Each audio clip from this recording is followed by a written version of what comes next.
大変じゃないですか？いいえ、もう毎日のことか。もう23年しているから。 Tamiko is 90 years old, and this morning she caught the 7:10 bus, tied on an apron, and swept the floor of a McDonald's in Kumamoto before the first customer walked in. She has no plans to stop.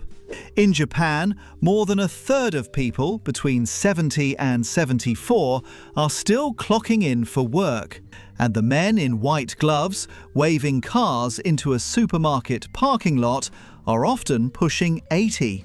This isn't only about poverty. A country that never built a word for what English speakers call retiring is behind it.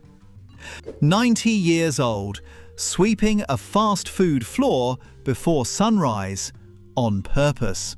Start with the number that should stop you. Japan's Labour Ministry has tracked something called effective retirement age for decades, and for men it currently sits around 69.5. For women it's about 66.5. Both are the oldest in the developed world, and neither one is close to the pension age most Japanese still assume is standard.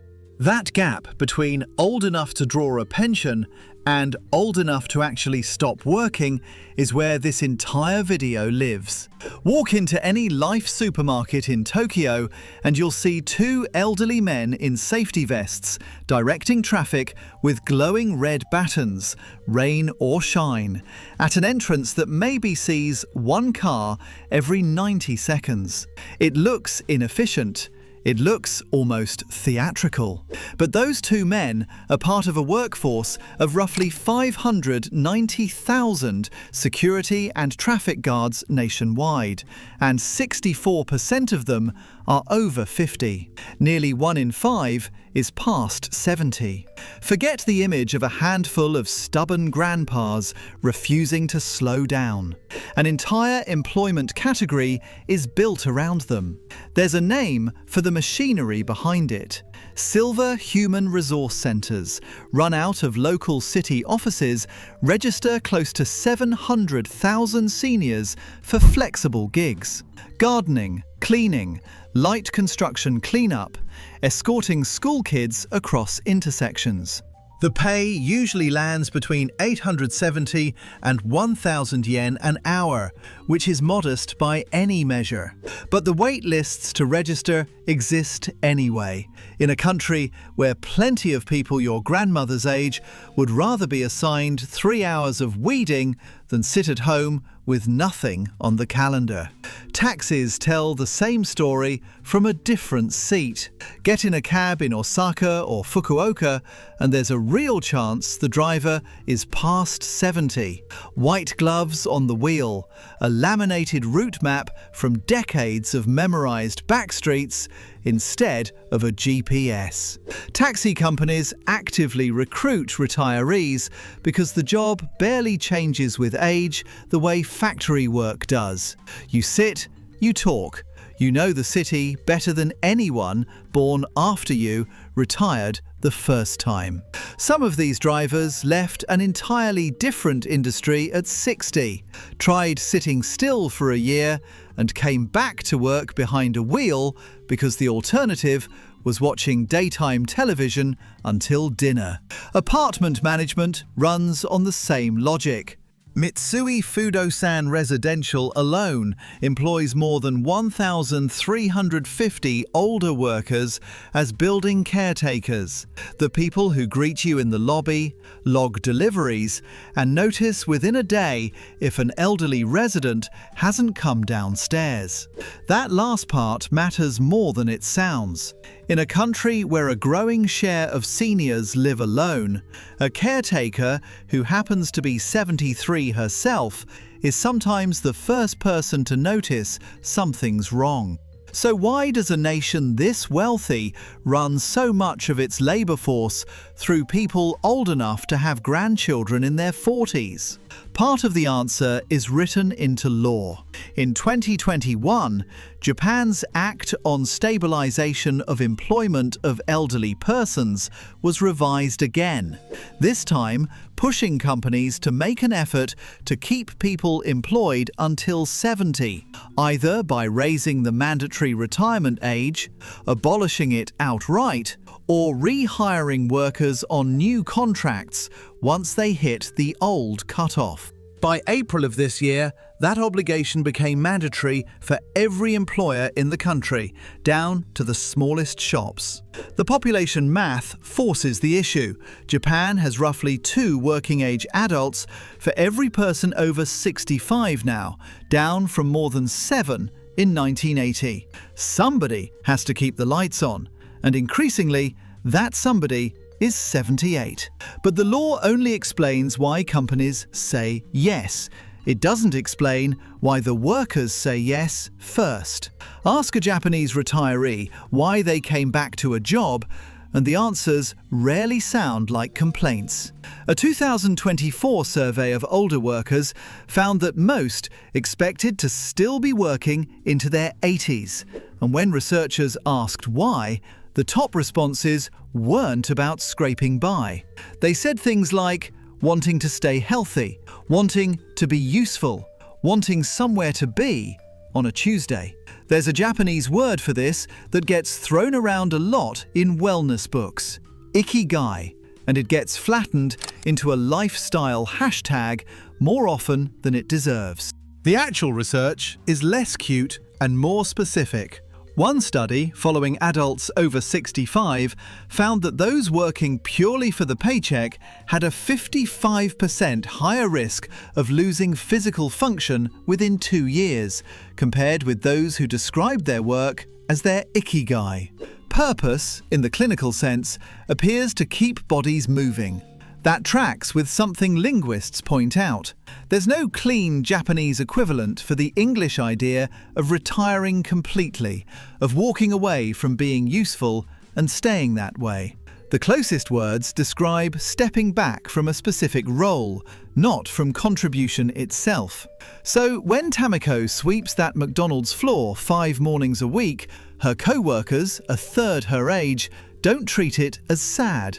Her store manager, 51 years old, says he relaxes the moment he hears her say, "Good morning." Not charity, a functioning shift. There's a village in Okinawa, Ogimi, that researchers studying longevity treat almost like a laboratory. People there in their 90s still farm their own fields for hours a day, not because a boss requires it, but because stopping never occurred to them as an option. One resident, 91 years old, was interviewed still tending crops she'd grown for 70 years. Another, 101, still weaves a traditional cloth called bashofu, a craft the government designated worth preserving specifically because she kept doing it.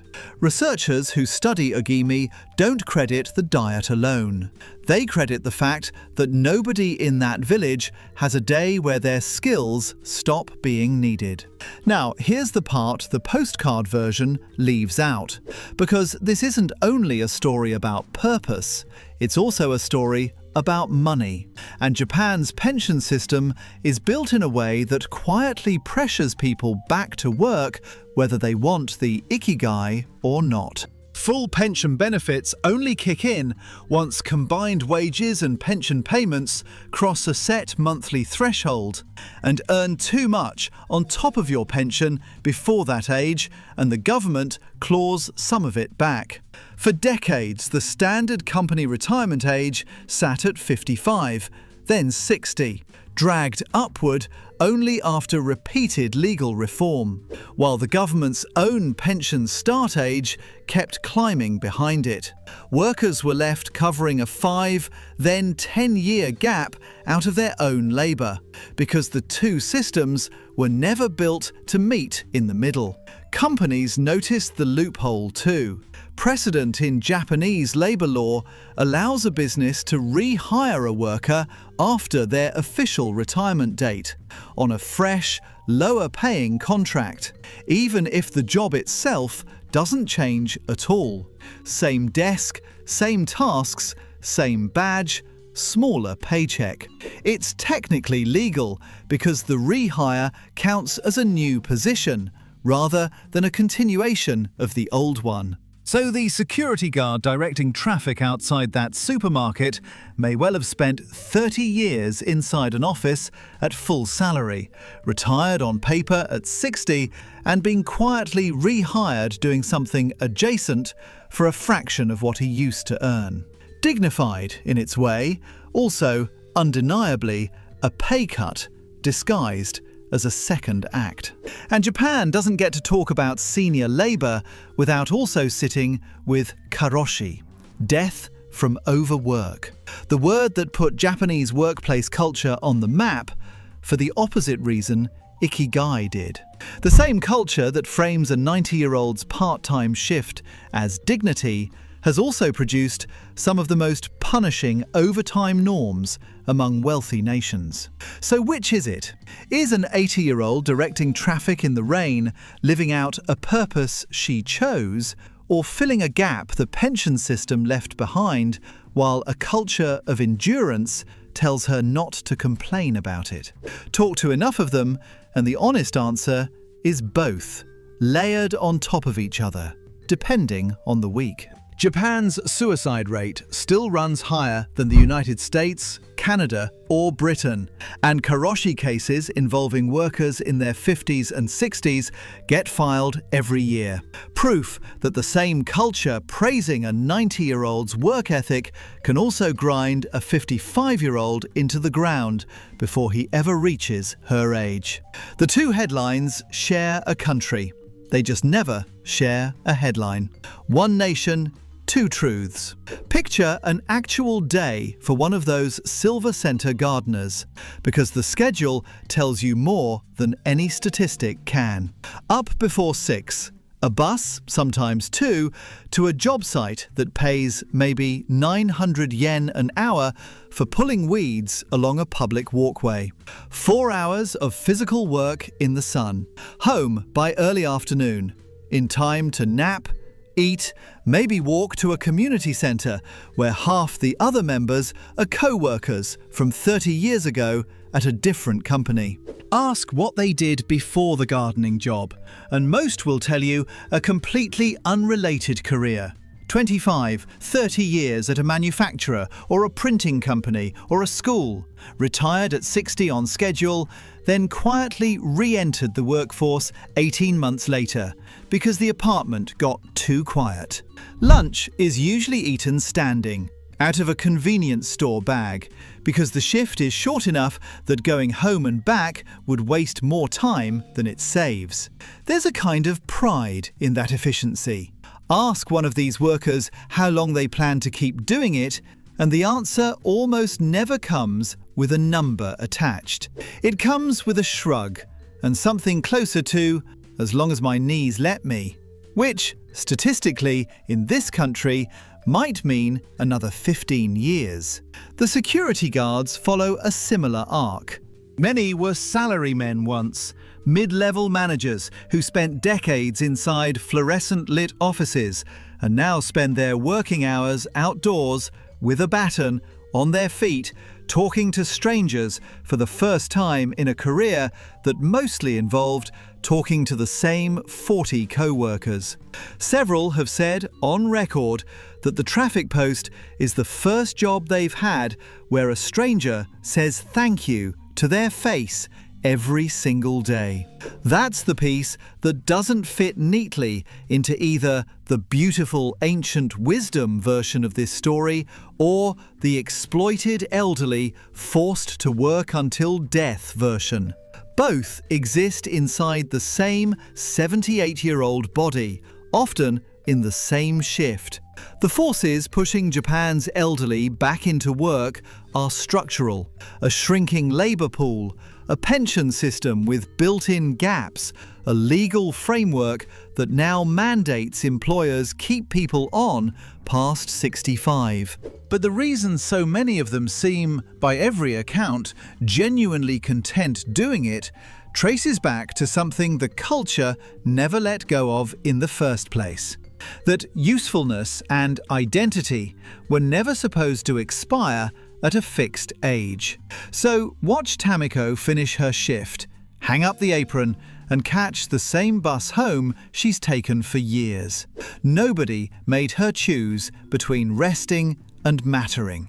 The system just never gave her the option to stop being asked. Was it purpose that kept her working 37 years past what most countries call retirement age? Or was it a pension gap wearing purpose as a disguise? Maybe the uncomfortable answer is that in a country this short on hands, the two got engineered to look identical. If you want to see what that same system looks like from the other end, the karoshi cases, the overtime deaths that built Japan's opposite reputation, that video is next. It's the darker half of the same machine.